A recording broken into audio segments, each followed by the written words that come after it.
The Cold War. So what happened to the relationship between Russia and the United States after World War II? Well, Roosevelt, Churchill, Stalin all met and tried to make some decisions about what would happen when the war was over. However, there was a lot of disagreement over what would happen, and eventually some of the agreements that were made would not, Stalin would decide that he would not abide by these decisions that were made, and so that would cause tension. On the right is Stalin, in the middle is Roosevelt, he doesn't look too good there, and on the left is the British Prime Minister Churchill. So the idea was to divide Germany into 4 parts, which eventually would be divided into 2 parts, West Germany and East Germany. And then what happens is the US's goal is to make freedom available to as many countries in Europe as possible, while the Soviet Union's goal is to make little freedom and to spread communism to as many countries in Europe as possible. So eventually all the countries in red become communist, all the countries in blue are free, and the countries in yellow, it sort of depends.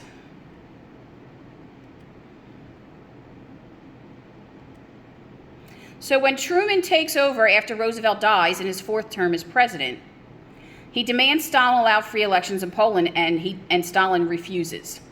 So this is the beginning of our disagreements with the Soviet Union. And in a famous speech after the war, the British Prime Minister Churchill said, "An iron curtain has descended upon Europe." Now, was it really a fence made of iron? No. But what he was saying was there was a big division between the free countries and the communist countries in Europe. And here is a map of that. Okay, that would be the boundary line between the free and the communist countries. And then that's it. Okay. So, early in the Cold War, the U.S. wanted to contain the spread of communism.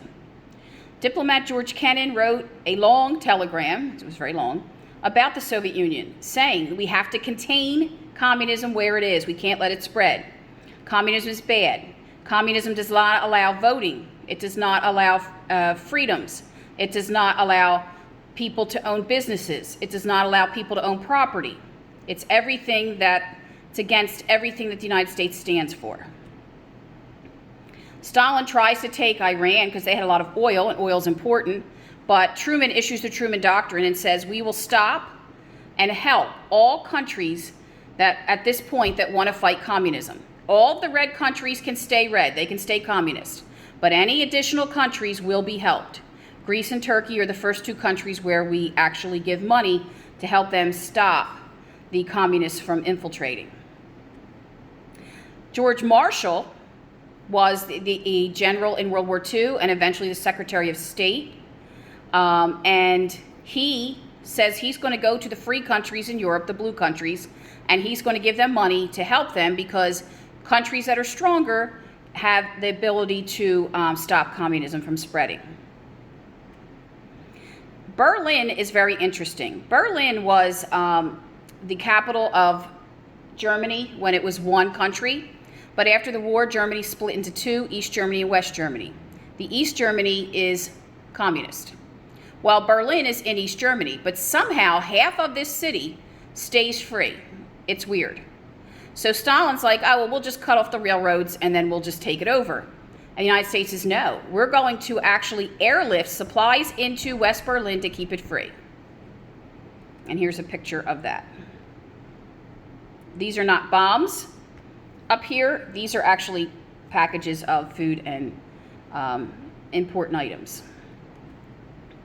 Now, the free countries create what's called the North Atlantic Treaty Organization. They are non-communist countries that would help each other in times of crisis. While Stalin, not to be outdone, creates something called the Warsaw Pact. And these are the communist countries, and he says he will help them to remain communist. Now, Asia has some problems. First, Korea is split in half after the war. The North becomes communist, and the South becomes free. It's still that way today. Then in China, the leader Mao Zedong turns China into a communist country, and we're not even aware of it. We're kind of caught off guard. And then the North Koreans invade South Korea, trying to make all of Korea communist. Well, we won't stand for this. And so in 1950, General MacArthur takes U.S. troops from Japan and sends them to South Korea. The fighting lasts for 3 years, two and a half years. It's very hot in the summer. It's very cold and snowy in the winter. It's a horrible place to fight. General MacArthur wants to invade China. Truman says, absolutely not, you'll start World War III. And so so General MacArthur is replaced by General Ridgway.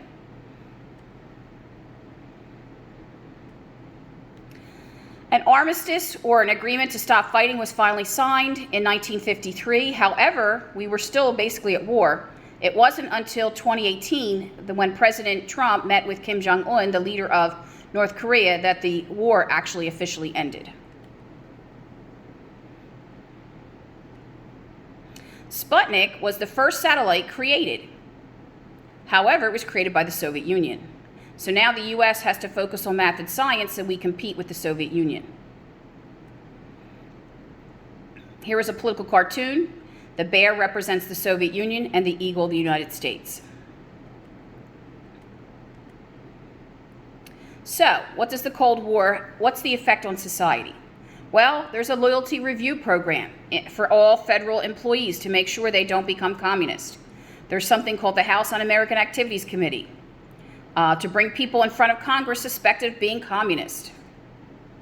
There are spies. Alger Hiss is accused of perjury and lying.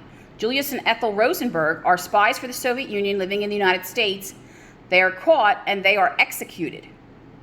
Luckily, their 2 young sons were adopted by a family, and their last name was changed so that they could live a decent life. Then Senator Joseph McCarthy. He wants to be reelected. So he pretends he has a list of communists working in our State Department, in our government. But it's a fraud. He does not. And he brings all kinds of people before the Congress committee. He bullies them. He forces people to say they know communists even when they don't. People just give out random names. It's a mess. Finally, Joseph McCarthy accuses Army officers of being communist. And that's the last straw. You don't mess with the Army. And so they find out that Senator McCarthy was all a fraud. He receives a vote of censure, and then he dies several years later. And that's Joseph McCarthy on the right with the glasses. The McCarran Act is passed, requiring all communist organizations to publish records and register with the U.S. Attorney General. And everyday life is different. The Soviets get the atomic bomb. So Americans build bomb shelters. They practice for these drills in school called duck and cover drills, where they set an alarm off and then everyone gets under their desk in case there's an attack. It's kind of like our fire drill, or our lockdown drill, I guess, really. Books are written, movies. This is a sign saying that this is a bomb shelter.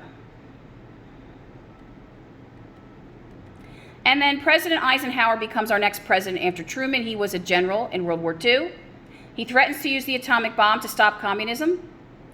And the Korean War does end just as he becomes president.